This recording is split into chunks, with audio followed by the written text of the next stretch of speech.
अखबार निकलता है उत्तरी भारत में, दैनिक जागरण, बहुत मशहूर, सबसे ज्यादा पाठक हैं उसके। उसमें एक लेख छपा था, दंगे क्यों होते हैं। बल्लाज मधोक, जो बुजुर्ग लोग हैं उनको जानते होंगे, बल्लाज मधोक को, उन्होंने एक लेख लिखा था और कुरान मजीद की कुछ आयतें दी थी।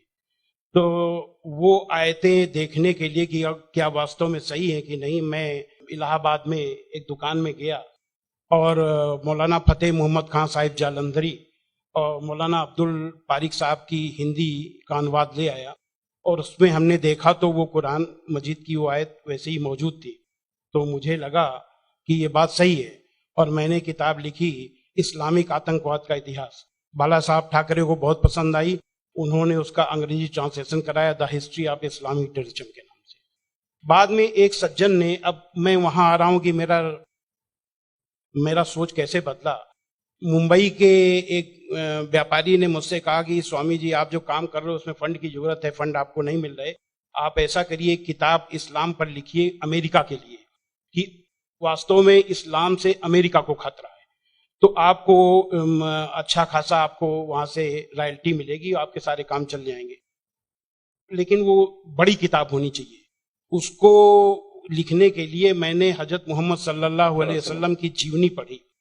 जब जीवनी पढ़ी तो जो कुरान मजीद की आयतों को मैंने आतंकवाद से जोड़ा था कि इन आयतों की वजह से आतंकवादी बनते हैं, लेकिन जीवनी पढ़ने के बाद मुझे लगा कि ये आयतें आतंकवाद को रोकने के लिए हैं, आतंकवादियों को, सुभान अल्लाह, क्योंकि उनमें जो युद्ध का आदेश था वो आतंकवाद और आतंकवादियों के विरुद्ध था। तो मुझे लगा कि मुझसे बहुत बड़ी गलती हो गई, एक धर्माचार्य से ऐसी गलती नहीं होनी चाहिए।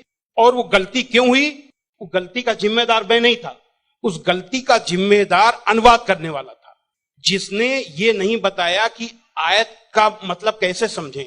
किसी भी, हम यहाँ जो गैर मुस्लिम भाई होंगे उनको मैं बताऊं कि आयत का मतलब समझने के लिए जरूरी है कि आयत क्यों और किन परिस्थितियों में आई। ये जब जानेंगे तभी सही अर्थ मालूम होगा। तो ये जानने के बाद मैंने एक दूसरी किताब लिखी, इस्लाम आतंक या आदर्श, यानी इस्लाम में आतंक नहीं, आदर्श ही आदर्श है। और इसका हम दूसरा उदाहरण और हम दे रहे हैं क्योंकि हमने एक दूसरी किताब भी लिखी है। एक बार मैं जा रहा था, अभी थोड़े दिन की बात है, तो एक सज्जन से मेरी बातचीत होने लगी। मैंने कहा इस्लाम में आतंकवाद है ही नहीं। तो उन्होंने क्या किया, अपने मोबाइल में दिखाया एक इंटरनेट से कि आज से 100 साल पहले ब्रिटिश पार्लियामेंट में एक भूतपूर्व जो प्रधानमंत्री विलियम ग्लैडस्टोन थे, उन्होंने कुरान मजीद को लहराते हुए उसके बारे में कुछ नेगेटिव चीजें कही थी। तो मुझे बिल्कुल अपनी बात याद आ गई कि जैसे मैंने गलत समझा वैसे विलियम ग्लैडस्टोन ने भी गलत समझा, और उसके जिम्मेदार वो नहीं, अनुवाद करने वाले थे, क्योंकि उन्होंने सही अनुवाद उसको सही ढंग से एक्सप्लेन क्यों नहीं किया। तो मुझे लगा कि अब इस पर भी एक किताब लिखने की जरूरत है। तो मैंने एक दूसरी किताब लिखी है, कुरान जीने की कला। वो अंग्रेजी हिंदी में है, वो छप चुकी है जामिया नगर में, जो जमात इस्लामी के मरकज से छपी है। अंग्रेजी में इस्लाम एन आर्ट ऑफ लिविंग के नाम से अंग्रेजी में भी छपेगी। अब इन सारी चीजों जो मैंने इस्लाम को देखा, कुरान को देखा, उसके हिसाब से मैं एक छोटे से निष्कर्ष पे पहुंचा कि इंसान में इंसानियत लाने के तरीके का नाम इस्लाम है। और ये जुमला नहीं है, ये जुमलेबाजी नहीं है कि मैं अपने तरफ से मैंने कोई एक मुहावरा कह दिया, एक जुमला फेंक दिया। ये बात दलील के साथ मैं बताऊंगा, और मैंने दलील के साथ देखा है। ये इंसानियत के दुश्मन है, काम, क्रोध, मद, लोभ, मोह, ये दुश्मन है। और कुरान मजीद में इन सब के लिए बहुत ही बड़ी बुराई बताया गया है और रोक लगाई गई है। पहले एक चीज हम काम को ले लेते हैं। काम यानी कि किसी भी महिला को, किसी भी औरत को अपनी बीबी को छोड़ करके और दुनिया की जितनी महिलाएं हैं उनको अपनी मां, बहन, बेटी समझना, ये कुरान में बहुत ही सख्ती से पालन करने के लिए कहा गया है। अभी तक आप लोगों ने देखा होगा कि जो गैर मुस्लिम भाई सुने कि किसी भी मर्द को देख करके औरत को अपनी निगाहें नीची कर लेना चाहिए, लेकिन कुरान का क्या हुक्म है? कुरान के सूरा 24 आयत नंबर 30 में है, ऐ मोहम्मद मोमिनों से कह दो कि वे अपनी गैर जो भी महिलाएं हैं जो उनको देख करके अपनी निगाहें नीची रखा करें और अपनी शर्मगाहों की हिफाजत करें। यानी जब सुभान अल्लाह मर्द जब अपनी पत्नी के सिवा किसी को देखे तो आंख न मिलाए उससे, अपनी निगाहें नीची कर ले और मर्यादा में रहे। ये पुरुष के लिए ये बनाया गया नियम, और यही नियम औरत के लिए भी, दोनों के लिए वही नियम बनाए गए। ये नहीं कि केवल औरत के लिए। कहते हैं कि इस्लाम में औरत को दबाया जाता है, लेकिन मर्द के लिए कितना सख्ती से नियम बनाया गया। तो ये काम के लिए कितनी सख्ती की गई।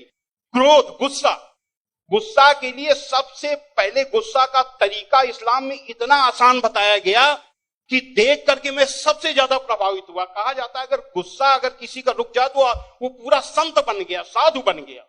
और कितना बढ़िया तरीका इस्लाम में बताया गया, कुरान में बताया गया है कि माफ कर दो, किसी के गुनाहों को माफ कर दो, और जब माफ कर दो गुस्सा खत्म। और सबसे पहले ये हुक्म दिया गया पैगंबर को।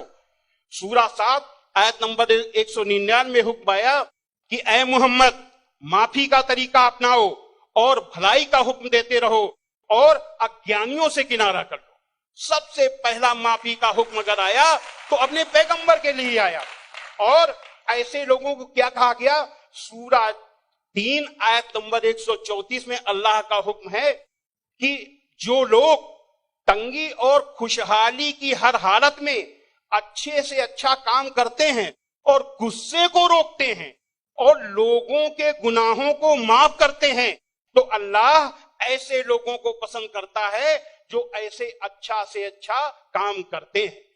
हजरत मोहम्मद सल्लल्लाहु अलैहि वसल्लम पर कुरान उतरने के बाद आपके दिल में उतर गई, दिल में उतरने के बाद आपके कर्मों में उतर गई।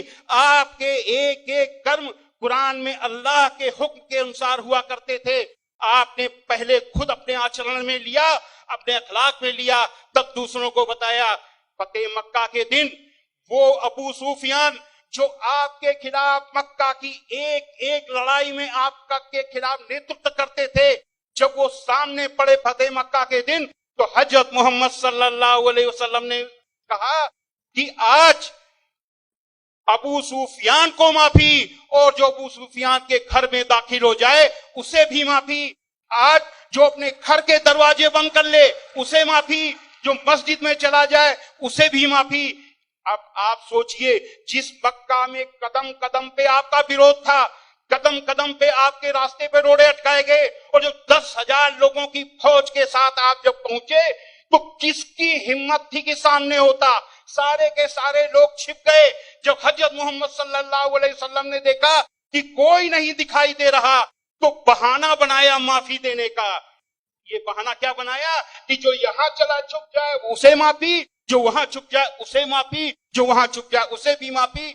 यानी किसी न किसी बहाने सबको माफी, माफी, माफी और माफी।